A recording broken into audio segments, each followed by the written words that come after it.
starting. Thank you, Superintendent. I'll call the North Smithfield School Committee meeting of May 18, 2021 to order. Clerk, please call the roll. Present. Mrs. Mayo. Here. Mrs. Vada. Here. Mr. Connell. Here. Mr. Jones. Here. Okay. Let's move to the Pledge of Allegiance.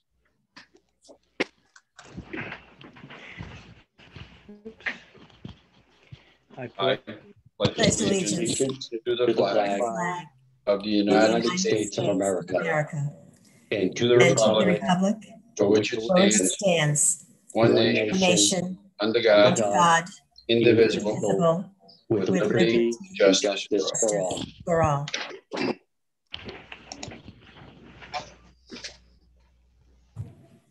So I'm pleased to announce that North Smithfield's 2021-22 Teacher of the Year, Jamie Austin, Special Ed Teacher at North Smithfield Elementary School.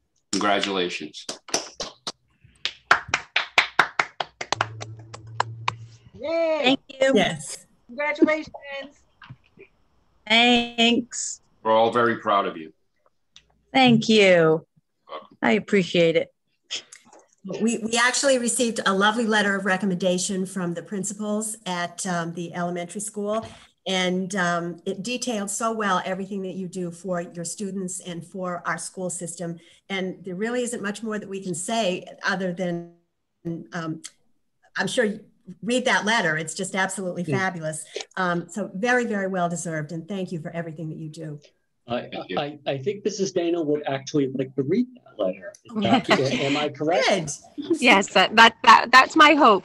So Mrs. Austin has not seen this letter yet. We were kind of waiting until tonight. Well, we wanted to make sure it was approved first, right, before we did this. But so this was the letter that we submitted, Jamie, on your behalf. It is with great pleasure that we nominate Mrs. Jamie Austin as North Smithfield School District's Teacher of the Year for the 2021-2022 school year. Mrs. Austin has worked in North Smithfield since August 19th, 2014. Prior to that, she worked as a care provider at Refocus Inc. for adults with disabilities, and early on in her teaching career, she provided special education services at BF Norton in Cumberland. Jamie is an amazing special educator who always puts her students first and does whatever it takes to help them become successful. She has impeccable ethics and strongly believes that all of her students can learn. Her understanding demeanor comforts students, families, and colleagues. Mrs. Austin understands that success only occurs when families and the school community work together. She actively reaches out to them about their child's progress. This is done through text messages, cell phone calls, emails, and with a whatever it takes attitude to do what is best for her students. An educator through and through, not every teacher is cut out to do the work Jamie does on a daily basis. Her achievements may not be recognized through typical measures. However, her students succeed at an incredible rate. Our entire school community celebrates her students walking to class independently, waiting in line with their buddies, and integrating into specialist classes with their grade level peers. She is a true advocate for her students and families and a role model to her colleagues. Jamie is always willing to learn something new and not afraid to fail and try again. If it is best for her students, Mrs. Austin will give it a go. When searching for a term to best describe Jamie, we thought of the term culture builder. A culture builder, by definition, is someone who, regardless of their role, acknowledges the influence they already have on others and chooses to harness that influence in service of creating a better group experience. Culture builders create high-trust environments. This is Jamie. She is always searching for ways to influence our community in a positive manner. Whether it's her impersonating Mrs. Claus or in Centennial from Morning Announcements, or her constant reign as Spirit Week Queen, we can always count on Jamie to bring a smile to our face. Her personality prevails and positivity radiates through the halls of NSPS. This past year, we have also called upon Jamie to assist us in developing comprehensive behavior plans for our students. She has observed, modeled, and trained our teachers, allowing for our youngest students to establish positive school contacts. This has resulted in the development of appropriate and positive behavior modifications, which enable all of our students to succeed. Mrs. Austin should be recognized as North Smithfield School District's Teacher of the Year, as well as the Rhode Island and National Teacher of the Year. She is an asset to our school community, our entire district actually, and someone our students and our staff look up to. She is a wonderful role model for all. We have written many letters of recommendations, and we can honestly say that we have never written one with as much confidence as we have in this letter for Jamie. Her love for every student is why she should be honored, and that is on behalf of myself and Mrs. Salvatore. So we love you, and we're so proud of you, Jamie. I'm going to show you just 4 pictures that I took so Jamie can collect herself. And no, don't worry, nothing embarrassing. I carefully curated these 4 pictures. So, Mr. St. Jean got to Yes. see a not so typical day in LBC. so here she is. And I just want to say that the initial reaction was Jamie had no idea what was going on. She thought maybe it was her birthday or something else happened. Here is the passing of the torch from Natalie O'Brien to Jamie Austin, you know, from Teacher of the Year to Teacher of the Year. There's a picture of her with Jen Dano in the background, some festive balloons. And then for a sign of the times, there were people that could not physically be there, so they joined virtually.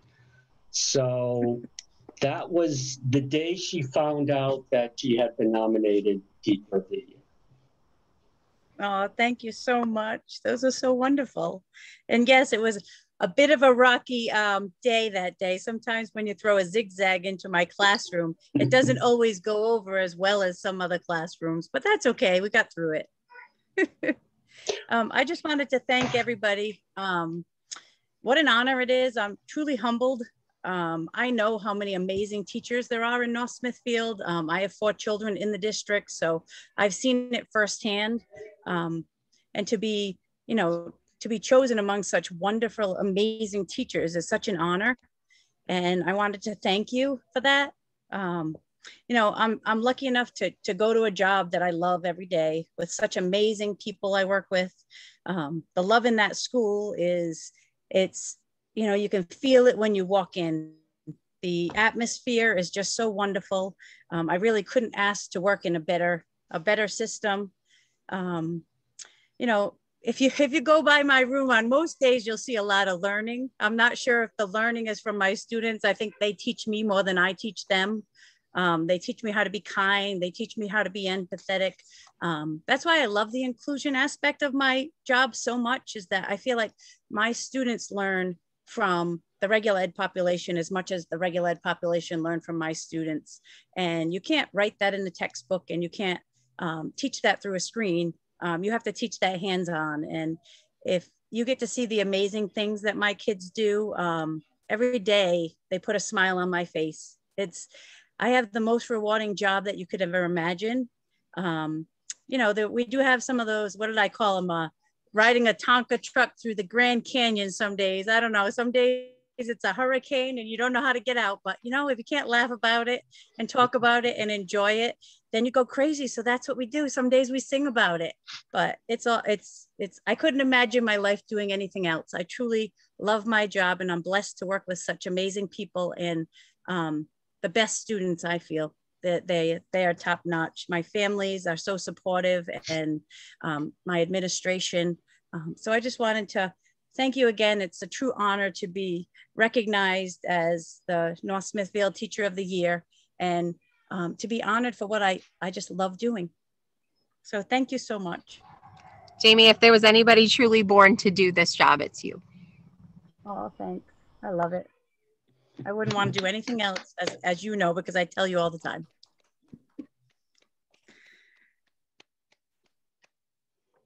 Congratulations. Thank you. Anybody else want to say anything? Again, Jamie. Well, I better say that. Congratulations. She's my neighbor, so I better say congratulations. It's the of the year right near me, so. I just wanted to thank you, and we're lucky to have you as a teacher in our school system. So thank you. Thank you so much. You're welcome. All right, let's see. Is there, let me move on to public comment. Is there any public comment or community comments? Ms. Norton. Good afternoon, everybody.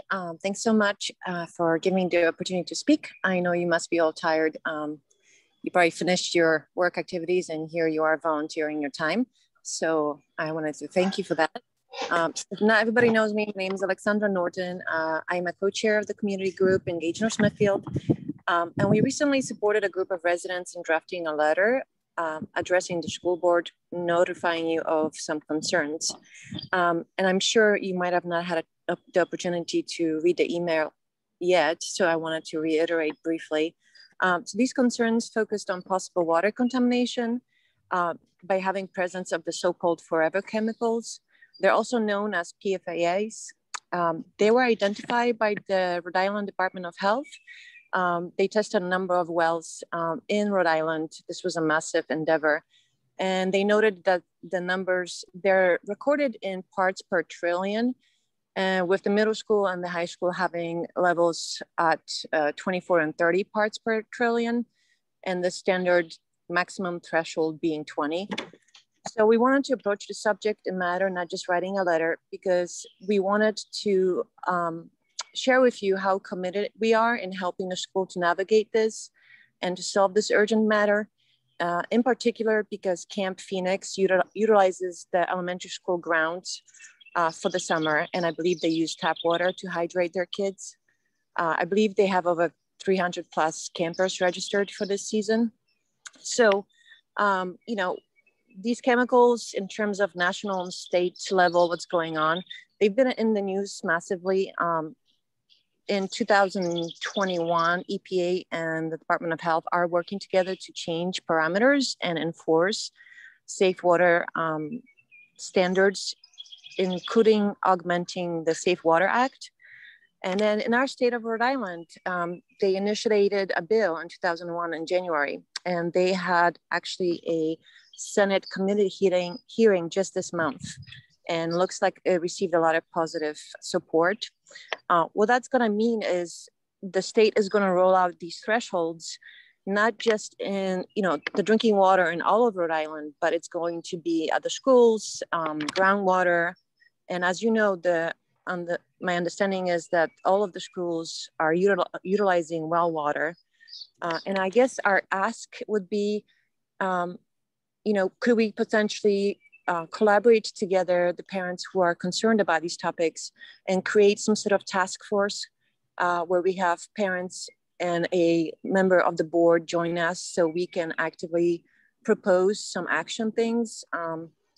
We understand that this is your last meeting is in June, and we just came to these results recently, and we've been working on this letter for a long time.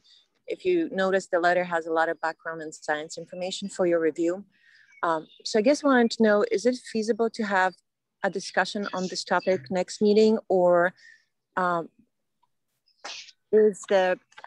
you willing to work with us and support this request and maybe identify at least one school committee member that could touch base with us?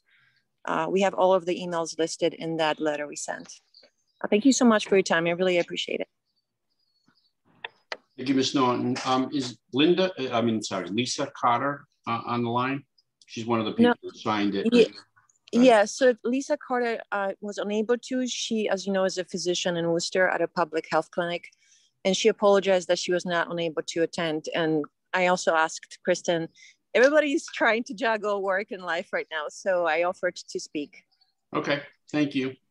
Let me start off, Ms. Norton, by telling you about 5 years ago, I asked and put on the agenda to publicly disclose the well water test results and the pesticides we used. I think that many of you know, there was we have an unfortunate high level of kids with cancer in our town. And and so I wanted that out public. I think it was this superintendent's first meeting. And we fought to have all those things put out. I think that many of you know my wife raises money for families with children with cancer to help them out. So this is near and dear to me. I understand this. I do understand also that the Department of Health on at least an annual basis does some water testing. And Superintendent, you want to speak on, do you have anything to speak on this about? Yeah, sure. I'm very aware of the studies and the science that Ms. Norton described. I mean, and the chemicals that she's referring to, the PFASs, it's a whole series of elements. It's all related to plastic, and we do have our water tested frequently. So every month, the water is tested for E. coli. And every 3 months, there's another series of tests that are done routinely by the Department of Water Quality and the Department of Health. And then annually, there's another battery of tests that's done on our water supplies. Now, as far as the PFASs, again, that's plastic elements and compounds making its way into the water system. This is something that is very much on the radar of the school department as well as the state. There is legislation pending to regulate this group of chemicals and to come up with a baseline, a measure, a benchmark on which well water and municipal water supplies can be reviewed. That also includes bottled water or any type of water. Right now, it's unregulated. There is a debate as to the baseline levels that are considered acceptable. Last I checked, the Environmental Protection Agency has the most conservative baseline, which is 70 parts per trillion. The CDC has a higher rating. Honestly, and Ms. Norton, we can talk later. I need to check where the Rhode Island legislature is weighing in on what they feel should be the baseline. But if you take the most conservative baseline of 70 parts per trillion from the EPA, the last PFAS test we had on our well water system at NSPS, the rating was less than 6 parts per million. I think it was 5.95, not million, per trillion. So if the EPA is looking at 70, NSPS, the tap water, the well water is under 6 parts per trillion. Middle school and high school has 2 different wells. Well number 1 is somewhere in, last I checked, was under 3 parts per trillion. And again, the red flag from the EPA is 70, but that it still hasn't been decided yet. And well number 1 or 2, I forgot which, there are 2 wells. Was 30 parts per trillion. That's our highest one, but it is still well below the most conservative threshold that's been put out there. But that doesn't mean that we can accept that.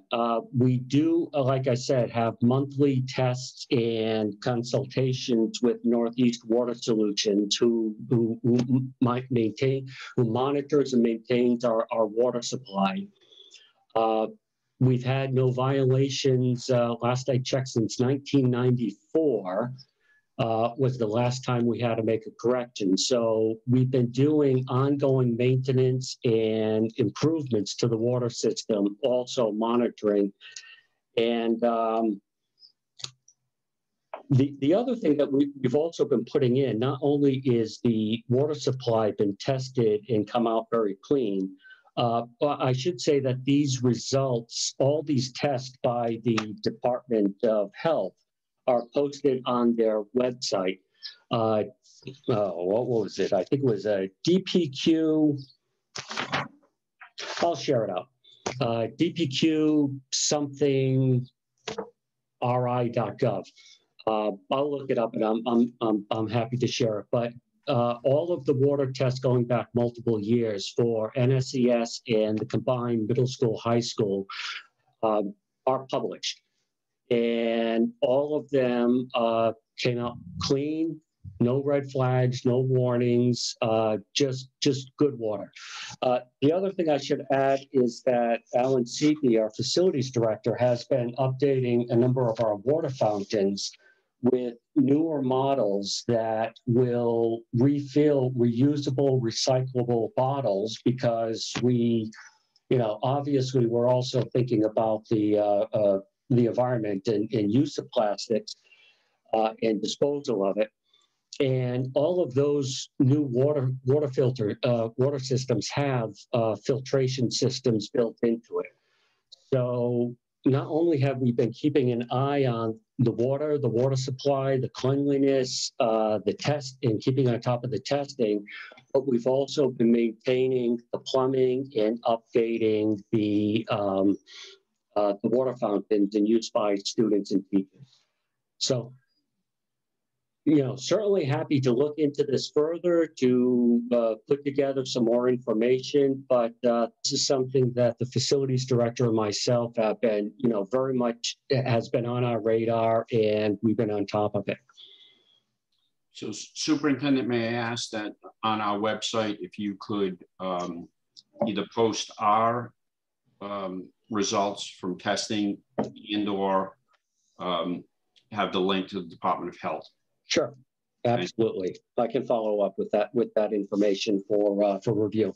I should just mention that some of the testing data is pretty technical, and a while back I did have to call the Department of Water and the Department of Health to sort of take me through the reports to sort of help me translate the data that I was seeing. So I also had a number of conversations at one point with the Department of Water Quality folks and the scientists who work for the DOH, because I just wanted to ascertain that we were doing everything right and everything that we needed to do. So at this point, you're not concerned. You're going to continue to review the water, but you're not concerned about the results that you've seen. No, if anything came up as a flag in any of the tests, we would be immediately notified and have some of the things, like, for example, E. coli, that's a 24 turnaround. We have to have it addressed and turned around immediately. Anything that came up that was beyond limits or even getting close, the Department of Health notifies us immediately, whether it's in the monthly, the 3-month, or the yearly testing. So no, I'm perfectly confident in the water, and but obviously, that air quality, everything else, we're constantly monitoring, and if there's a way we can improve it, we will. So if you can take a look at Ms. Norton's letter, please take a look at it independently as well. If there's any recommendations you have, please bring them back to this school committee. Oh, absolutely. There is a note in the chat from Ms. Norton to speak. She can speak. Ms. Norton? May I speak? Thank you. Yes. Thank you so much. I am so comforted right now by all the information you just shared. It sounds like this is very extensive research and communication that you've been having. So I will relay that to those parents. And I just want to say, Mr. St. Jean, yes, that is correct. Just for clarification, I know you may not have had time, but yes, correct, 70 parts per trillion. And I'm glad that DOH is so vigilant about those numbers. This is not to be alarmist. It's just, as a scientist, I can't turn off my brain, and why, water contamination is so crucial to all of us. So Rhode Island legislature, this new bill that's up and coming and potentially will be approved by December, or enacted in December of this year, they're talking about limiting it to 10 and or 20 parts per trillion. You are right. The reason why they're lowering it from 70, my assumption is that the data is coming in.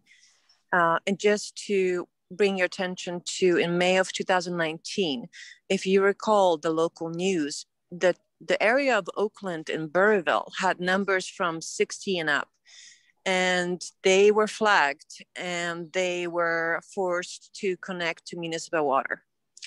And they had all sorts of reports of the residents of various, immune disruptors. So it's hormones, it's cancer, it's immune response, all of that. So I so appreciate you doing all your homework. I wasn't aware of all of the studies that you guys were staying on top of this subject, and I'm grateful for your commitment to the community and the students. And if you have the time and the opportunity to continue this conversation outside of this meeting, I would really appreciate it. So that means we have an opportunity to geek out together for a bit. Absolutely. After all this right, year, absolutely. You have it on official record. All right, thank you. It's on YouTube, so I'm going to play it back and hold you to it. Absolutely, and thank you so much to everybody else. I really appreciate it. Thank you. Okay, thank you. Is there any other people who want to make any public or community comments?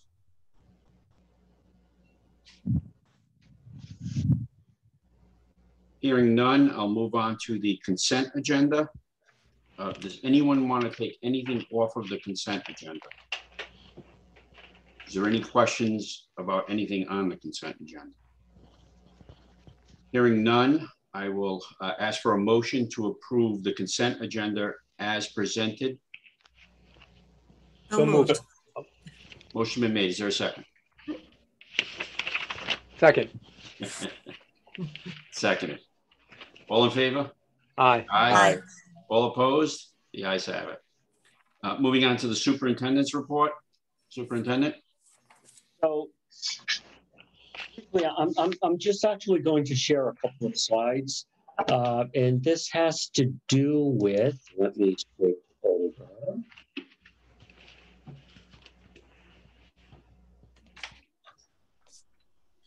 All right, so we have,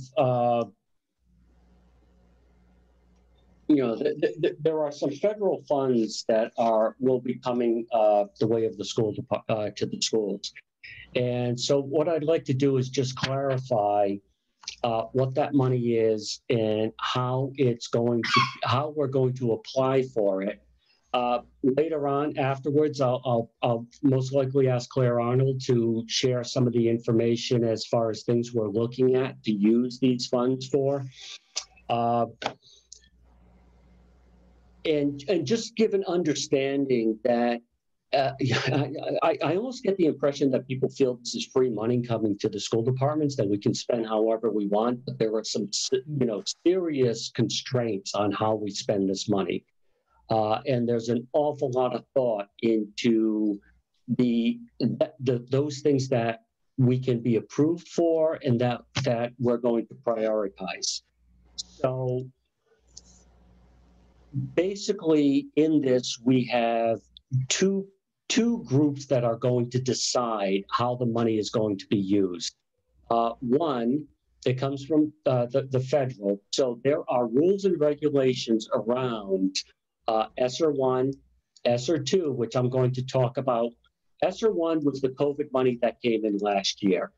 ESSER 2 is the money that we're applying for right now.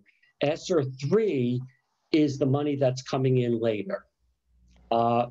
So there are federal requirements on how this money can be spent and how it can be used. Likewise, there are also state and Department of Education requirements, how it's going to be used.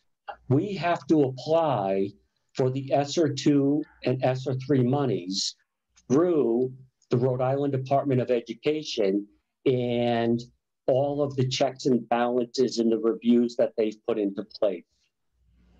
So on the Department of Education side, there was a group of folks from all the different districts as well as national experts, and they put together a guiding document called Learning Equity and Accelerated Pathways.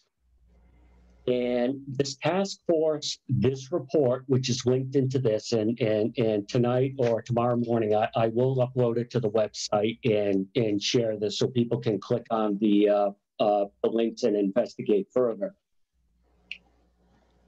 A guiding document, which is not only to be used for how we use and apply the SR2 and SR3 funds, but it's also the core document going forward for school and district strategic plans. So in brief, as far as this next round is concerned, the LEAP, Learning Equity Accelerated Pathways, focuses on energizing our communities. There will be a back-to-school campaign to get students comfortable and coming back to the schools in September, along with helping chronically absent students and students in need of additional opportunities. The other piece is to ensure that all students have high quality and personalized supports from adults during the day through extended learning, partnerships for before and after school, and summer learning opportunities. That we will be universally screening all students and aligning resources to individual student needs, and improve our student support for transitions, especially across grade levels, and closing the digital divide. Now, with the SR2 funds, that we're at the moment, it's 680,000 for SR2. The way it's to be broken up is 25% is to be used for summer programs. All right, summer learning, summer enrichment, summer initiatives. And again, that's not just this summer, that's next summer as well. I mean, we have a couple of years with these funds. 50% of the total is used for accelerated learning, is used to recover from learning loss due to COVID, due to at-home learning. And then 25% of the total can be used for other COVID-related expenses, such as PPE, cleaning equipment, facilities upgrades for air quality. So from the Department of Ed, there is an application called Accelergrants that breaks all of this down into very great detail with supporting budgets, and these are some of the state codes for the budgets. And so between the folks on the academic side, the folks on the financial side, everything has to be clearly delineated and accounted for. The way the Department of Ed is going to weight this is priority one will be anything that is about back to school, reopening schools, getting everybody back in full. Priority two will go to extended learning, after school programs, social emotional support, summer learning, anything on the academic side, the social side, the engaging of student side. Priority three is universal screening, to have high quality assessments, to social and psychological screenings. Anything that we need or can put into place that will match the right student with the right resource, whether it's academic or social, emotional, psychological, It's basically an IEP, an individual education plan for every student. Give us the resources in order to do that. The student transition from school to home, from 8th grade to 9th grade, from elementary to middle, digital divide, which honestly on the digital divide part, we're pretty good in North Smithfield as far as the digital learning piece. However, there is a technology component embedded within this, along with then all other budget allocation and administration. All right, so that is just the Department of Ed side. For the federal side, here are the allowable uses of the SR2 funds. Addressing learning loss, preparing schools for reopening, and you can see that they do align with the Department of Ed. Testing, repairing, upgrading infrastructure to improve air quality in school buildings. So there is on the federal side a much stronger facilities component than on the Department of Ed side. However, they are all part of the same thing. Now, here's the key. During the planning of the SR2 funds, LEAs, local education agencies, districts, should treat the funds as non-reoccurring emergency aid and avoid building in programmatic costs that may not be sustainable after the grant period ends, which for SR2, SR3 is in 2023, in order to avoid future structural budget issues. So for example, SR2, SR3 will allow us to really put the pedal to the metal on mathematics instruction at the middle school, for example. With SR2, SR3, we could temporarily hire an additional math interventionist to give the students who have maybe slid backwards in mathematics during the pandemic an opportunity to catch up and to accelerate. It is not money to use to pay for our existing math interventionist at the middle school. All right, so I just want to make that clarification. It's not monies, federal monies used to offset local obligations or local spending. It's used to offset any backtracking that may have occurred during the pandemic. Additionally, capital expenditures are allowable with SR2 funds, but they have additional compliance requirements, LEAs, and that there's a contact in there. And what we've been trying to use the ESSER funds, whether it's ESSER1 or ESSER2, is, obviously to apply them for capital expenses that we need. But we've been trying to apply them to capital expenses to those items that over the past couple of years, we've been requesting from the town and having to push it off a year, another year, another year. We're using this as an opportunity to help the town with those capital budget requests that they've struggled to fulfill in the past. So again, we're using the capital part of the ESSER funds to help and facilitate the town budget. All right, not to offset the local operational budget.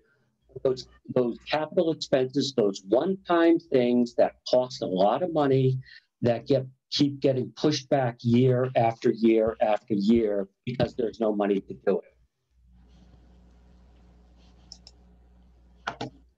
So again, on the ESSER side, on the federal side, addressing learning loss among students, with a focus on low income, differently enabled, multilingual learners, racial ethnic minorities, students in foster care, which we do have a lot of foster students, within North Smithfield.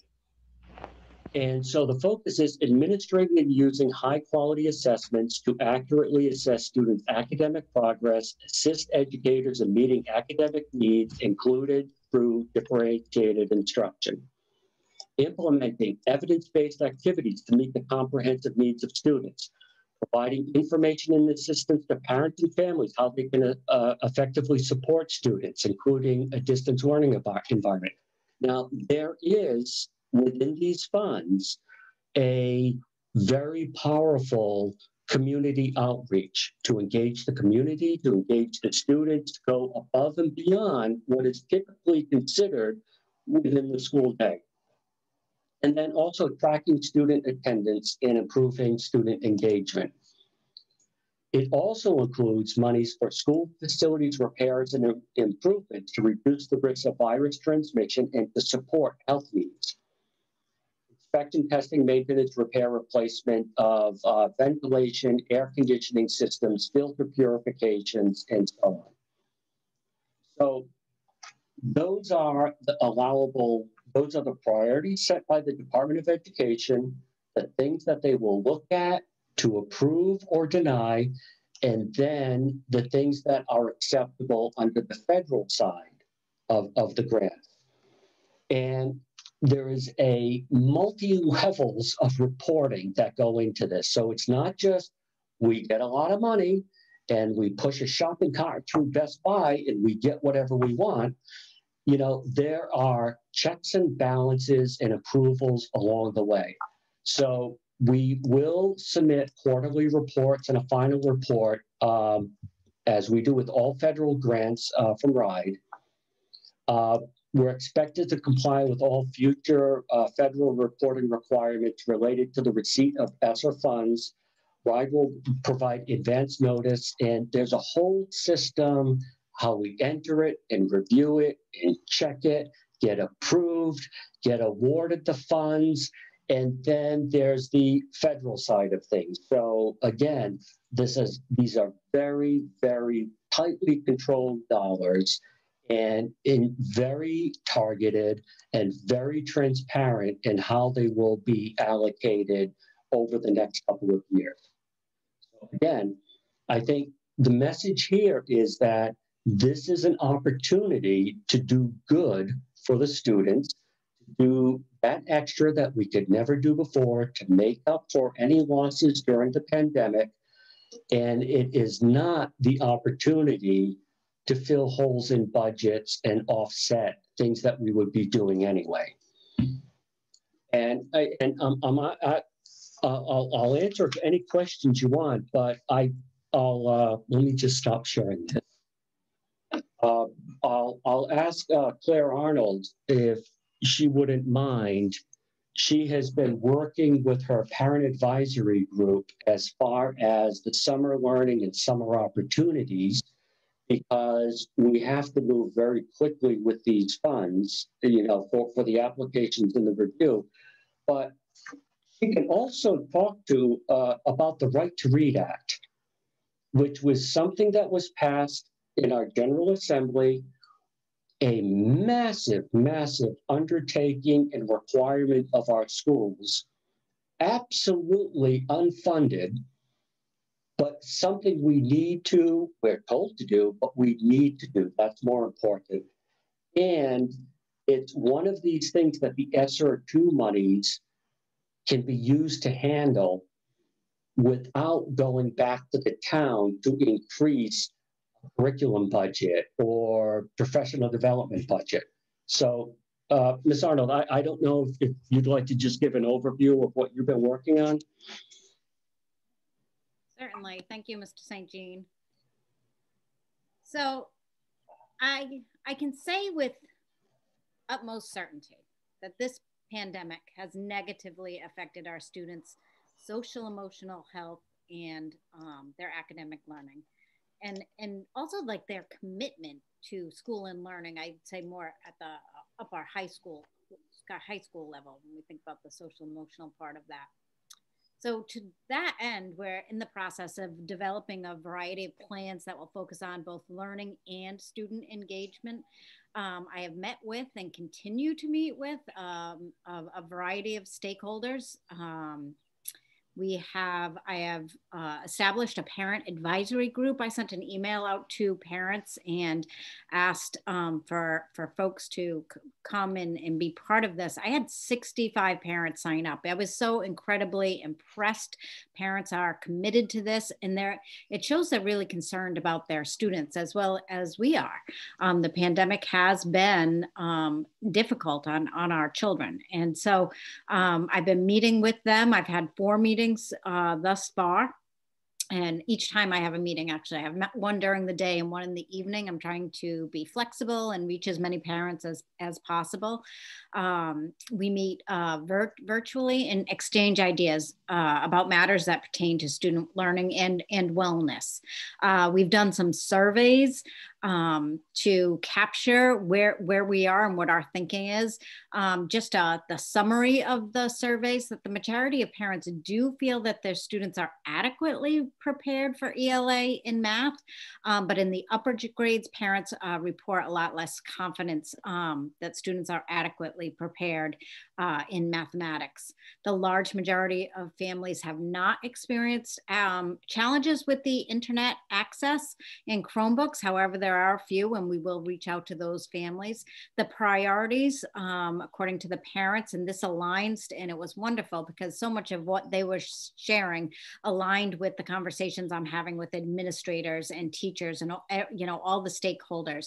And it was really it was nice and it was validating that we're on the right track, but we really need to increase our interventions and supports to tackle that unfinished learning. I don't necessarily love the term learning loss, although so many educators talk about learning loss due to the pandemic, but our students didn't lose it. They didn't have it to lose it. They didn't have the opportunity to get all the learning. And so we do have to tackle, obviously, our learning, but also our social emotional needs. And so we want to increase our interventions and supports, increase at the middle school, high school extracurricular programs during it, starting this summer, but definitely into next year, after school activities that are fun, that are healthy, that will engage our students, increase counseling services.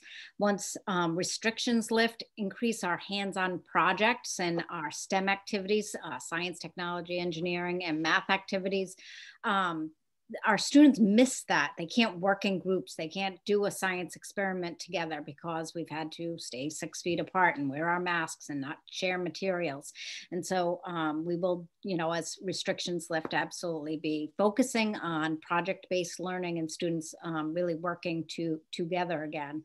Our priorities for this summer will be having some a variety of opportunities, access and opportunities for families. It's tricky because I would love to say we'll have this dynamic summer program and all the kids will be able to, our students will be able to come into all the buildings, but we also have to actually plan this cautiously because the pandemic is not over. And so we can't have hundreds and hundreds of students traipsing in the building. So we do want to plan activities, but we have to do it cautiously. And so I would say, so our activities, our in-person activities, I don't know what just happened to my light, sorry.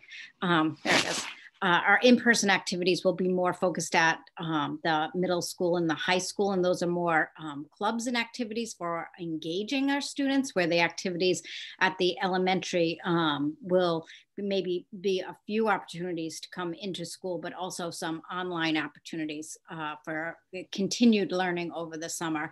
The parents were, it was really interesting. Parents had said that they would like to have less formal opportunities where instead of we do like a structured English language arts lesson online, they would rather have less formal activities like book clubs where students will be sent home with books to read over the summer, but then they can go online and see their peers and have a facilitated conversation and do activities with their peers and their teachers. And so we're in the process of developing that, and I will definitely, keep you posted. So our focus is online, less formal activities, some in-person extracurricular activities, increasing our math support and instruction, and having our opportunities to be live. Parents were not a fan, or others were not a fan of necessarily the asynchronous learning. And so we're beginning to plan for summer learning and re-engagement opportunities at the middle school and high school. And I also reached out to the North Smithfield Library. We want to partner with the library, and they have like amazing ideas. The librarians over there are fantastic, but we want to partner with them also. And that would just be another outlet where students can go to the public library, and instead of just maybe they'd go and they'd take out a book, they're actually going to be able to take out backpacks. And in the backpacks will be themes, and there could be a theme that's maybe it's a computer type theme.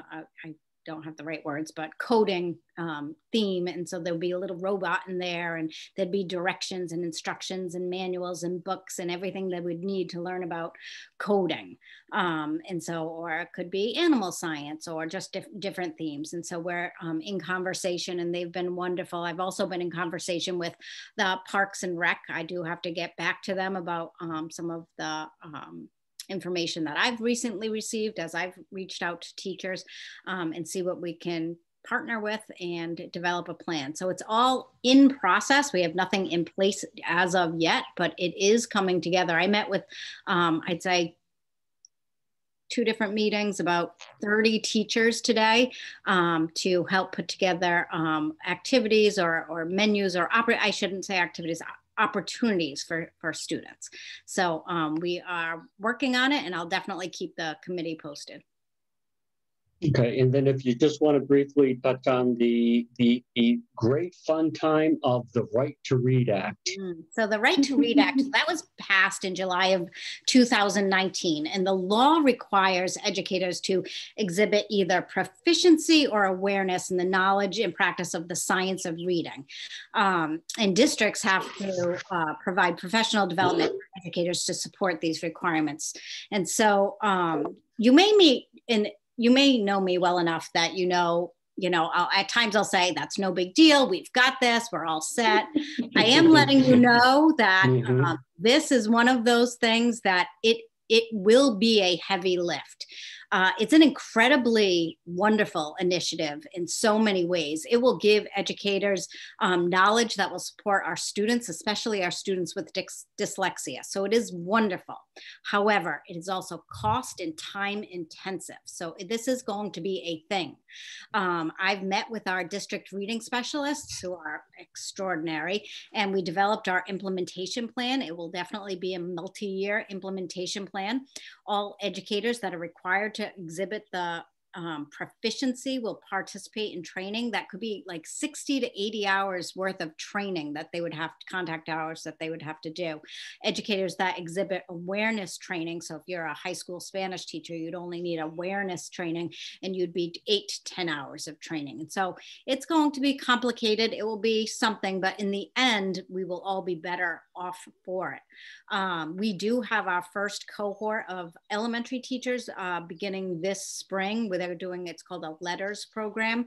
And that's a year-long program. We have 8 teachers that are starting a cohort this spring.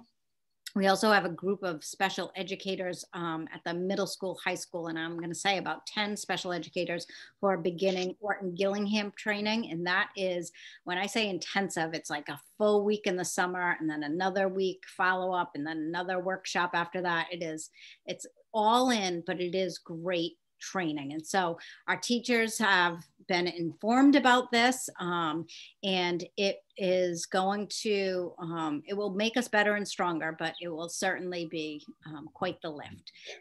So I will keep you posted on our progress. Luckily that we will be able to support some of this professional development using ESSER funds. Well, and that's one of the reasons why we're pushing ahead so quickly, is that, one, it's been legislated, it's mandated, it's a good thing, and again, we have this little window of opportunity where some federal funds will be coming in, because this will cost hundreds of thousands of dollars. And we're looking at leveraging the ESSER funds in order to make this happen. Now, there is a movement across the state because of the heavy lift, because of how time intensive it is. And to be quite honest, I mean, not every district is in the situation of North Smithfield that can sort of roll up their sleeves and just make this happen. They don't have a Claire Arnold, leading this. They don't have, and when I say we have some amazing reading teachers, I mean, we have state leaders in reading teachers. I mean, we are the place. We can pull this off. So whereas there is a movement to ask for a time delay or more time, we want to do this. We want to do this now. And we need to do this within the narrow window of the ESSER funds that are coming in. So again. And Mr. St. Jean, I'd add to that, and kudos to our school committee for all the support for the high quality curriculum. So I think for districts that have not already purchased and implemented high quality curriculum in their districts, that's what they're working on. It's hard to work on another initiative if you don't have high quality curriculum for all students. And so we have high quality curriculum in ELA and math, and that's the school committee that really supported that over the years. So I wanted to mention that because that put us in a spot that we can take this initiative and run with it. Thank you. I'm glad you mentioned that. Very, very true. So there we have it. Not much going on, just kind of a quiet day in North Smithfield, same old, same old. So.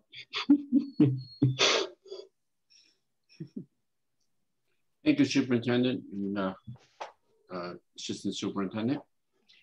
Does anybody have any questions? Hearing none, we'll move to the fiscal year 21 operating capital budgets. Lisa, do you have anything that you want to talk to us about? We're starting to close out the year, and we usually ask if you can meet for a meeting at the end of the month, either the 29th or the 30th, Tuesday or Wednesday, for some final cleanup and maybe hopefully support our new numbers from the town council for next year. I think you're fading in and out, but okay, that's June, right? Yes. Okay. So yeah, we'll set it up. That's not a problem. Do you have, what about the fiscal year? Does anybody have any questions on the 21 budget? Do you want to? Will that be a school committee meeting or a budget subcommittee meeting at the end of the month? Is that all of us or just the subcommittee? School committee. Okay, thank you. Fiscal year 22 operating capital budgets. Do you have any updates, Lisa? No, just that Leisha and I met with the finance director and the assistant finance director a couple of weeks ago to review bid submissions for the auditor. And we evaluated last night. I believe the town council awarded the bid to Bacon and Company for another 3 years. Okay, great.